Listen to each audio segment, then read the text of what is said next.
Hello everyone, this is MD Nuruddin Islam and welcome back to Tech Bangla Academy Pro. তো বন্ধুরা, আপনারা হয়তো ইতিমধ্যে জেনে গেছেন গুগল এবার তাদের পিক্সেল সিরিজের অধীনে আরো দুইটি দুর্দান্ত স্মার্টফোন লঞ্চ করতে যাচ্ছে। একটি হচ্ছে গুগল পিক্সেল 7, আরেকটি হচ্ছে গুগল পিক্সেল 7 প্রো। আমাদের এই চ্যানেলে গুগল পিক্সেল 7 প্রো এই স্মার্টফোনটির একটি ফুল রিভিউ ভিডিও রয়েছে। ভিডিওটির লিংক এই ভিডিওর ডেসক্রিপশন বক্সে দিয়ে দিব, আপনারা চাইলে ভিডিওটি দেখে নিতে পারেন। তো আজকের ভিডিওতে আমরা কথা বলবো গুগল পিক্সেল 7 এই স্মার্টফোনটি নিয়ে। প্রথমত যদি ফোনটির হাইলাইটেড বিষয় নিয়ে কথা বলি, তাহলে এই ফোনটিতে ব্যবহার করেছে গুগল টেনসর 2 এর চিপসেট, 5000 mAh সুবিশাল ব্যাটারি এবং 120 Hz হায়ার রিফ্রেশ রেটের ডিসপ্লে। তো আজকের ভিডিওতে আপনাদেরকে জানাবো গুগল পিক্সেল 7 এই স্মার্টফোনটির ফুল স্পেসিফিকেশন এন্ড সেই সাথে জানাবো ফোনটির প্রাইস এন্ড এর লঞ্চিং ডেট নিয়ে। আর ভিডিওটি কন্টিনিউ করলে আপনারা আরো জানতে পারবেন বাজেট রেঞ্জে ফোনটিকে আমাদের জন্য ভ্যালু ফর মানি প্রোভাইড করছে নাকি এই বাজেটে মার্কেটে আরো কোনো সেরা স্মার্টফোন বর্তমানে আছে। এই সকল প্রশ্নগুলোর উত্তর থাকবে আজকের এই ভিডিওতে। সুতরাং আমি আশা করব আপনারা ভিডিওটি স্কিপ না করে পুরো ভিডিওটি মনোযোগ সহকারে দেখবেন।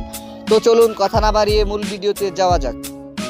তো সর্বপ্রথম যদি ফোনটির ডিজাইন অ্যান্ড এর বিল্ড কোয়ালিটি নিয়ে কথা বলি, তাহলে গুগল পিক্সেল 7 এই স্মার্টফোনটির পেছনে ব্যবহার করেছে প্লাস্টিকের একটি ব্যাক প্যানেল। তবে রাইট নাও এইরকম বাজার সেগমেন্টের ফোনটির পেছনে প্লাস্টিকের ব্যাক প্যানেলটি একদম মেনে নেওয়া যায় না। এতে অন্ততপক্ষে গ্লাস অ্যান্ড প্লাস্টিকের সম্মিলিত একটি ব্যাক প্যানেল ব্যবহার করা অতীব জরুরি ছিল। এবং এই ফোনটির রিয়ার পার্টের একটি ক্যামেরা বাম্পারের মধ্যে আপনারা পেয়ে যাবেন ট্রিপল ক্যামেরা সেটআপ। আর ফোনটির ফ্রন্ট পার্টে আসলে আপনারা পেয়ে যাবেন ফুল ভিউ ডিসপ্লের মাঝখানে একটি you shape north camera setup. এই ফোনটিকে আপনারা black, white, coral and blue এই চারটি কালারই পেয়ে যাবেন। তো ফোনটির ডিজাইন নিয়ে বলতে গেলে পার্সোনালি গুগল পিক্সেল 7 এই স্মার্টফোনটির ডিজাইন আমার কাছে অনেক ভালো লেগেছে। আপনাদের কাছে ফোনটির ডিজাইন কেমন লেগেছে কমেন্ট করে অবশ্যই জানাবেন। তবে বাজেট রেঞ্জে ফোনটিতে অন্ততপক্ষে গ্লাস অ্যান্ড প্লাস্টিকের একটি সম্মিলিত ব্যাক প্যানেল ব্যবহার করা দরকার ছিল। দেন সেকেন্ডলি যদি ফোনটির ডিসপ্লে নিয়ে কথা বলি, তাহলে এই ফোনটিতে ব্যবহার করেছে 120 Hz হায়ার রিফ্রেশ রেটের একটি ডিসপ্লে, যাতে থাকছে ফুল এইচডি প্লাস রেজুলেশন। এবং ফোনটির এই ডিসপ্লেতে 120 Hz এর হায়ার রিফ্রেশ রেট ব্যবহার করায় ফোনটি থেকে আপনারা গেমিং এর সময় একটি স্মুথ পারফরম্যান্স পেয়ে যাবেন। বিশেষ করে ফোনটি দিয়ে আপনি পাবজি এবং ফ্রি ফায়ারের মতো হাই কনফিগারেশনের গেমসগুলো প্লে করার সময় ফোনটির ডিসপ্লে থেকে কোনো ধরনের ফ্রেম ড্রপ পাবেন না। আর ফোনটির এই ডিসপ্লেতে ব্যবহার করা আছে 1000 নিটসের পিক ব্রাইটনেস। ফোনটির ডিসপ্লেতে 1000 নিটসের পিক ব্রাইটনেস ব্যবহার করায় ফোনটিকে আপনারা লো লাইটে ইজিলি ব্যবহার করতে পারবেন। কিন্তু যখন আপনারা ফোনটিকে সানলাইটে ব্যবহার করবেন, তখন ফোনটির ডিসপ্লে থেকে কিছুটা আলোর ঘাটতি ফেস করতে হবে। তবে এইরকম বাজার সেগমেন্টে ফোনটির ডিসপ্লে সেকশনে অন্ততপক্ষে 1200 থেকে 1300 এর মধ্যে পিক ব্রাইটনেস ব্যবহার করা অতীব জরুরি ছিল।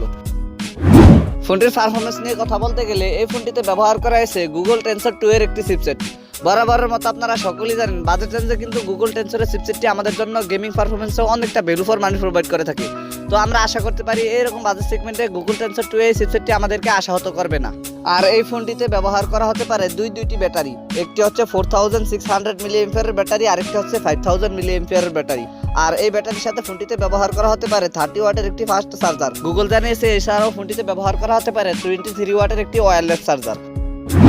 ফোনটির প্রাইস অ্যান্ড এর লঞ্চিং এর কথা বলতে গেলে এই ফোনটির প্রাইস হতে পারে ইন্ডিয়াতে প্রায় 51,000 রুপির মতো, আর বাংলাদেশি বাজারে এই ফোনটির প্রাইস হতে পারে প্রায় 55,000 টাকার মতো। আর এই ফোনটিকে আপনারা ইন্ডিয়া এবং বাংলাদেশি মার্কেটে ডিসেম্বর মাসের দিকে পেয়ে যেতে পারেন। তো আমরা গুগল পিক্সেল 7 এই স্মার্টফোনটি সম্পর্কে এখনো সকল কিছু ভালোভাবে জানতে পারিনি, তবে আমরা যতটুকু জেনেছি ততটুকু আপনাদের সাথে শেয়ার করার চেষ্টা করেছি। আর ফোনটি যদি বাংলাদেশ এবং ইন্ডিয়ার মার্কেটে লঞ্চ হয়, ইনশাআল্লাহ আপনাদেরকে ভালোভাবে জানিয়ে দেবো ফোনটির প্রাইস এবং ফুল স্পেসিফিকেশন সম্পর্কে।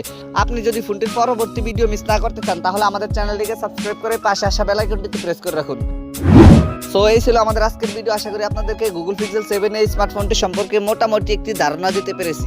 এরপরও যদি আপনাদের কোনো সমস্যা থেকে থাকে, তাহলে কমেন্ট বক্সে জানাতে পারেন। আমি চেষ্টা করবো আপনাদের কমেন্টে রিপ্লাই দেওয়ার জন্য।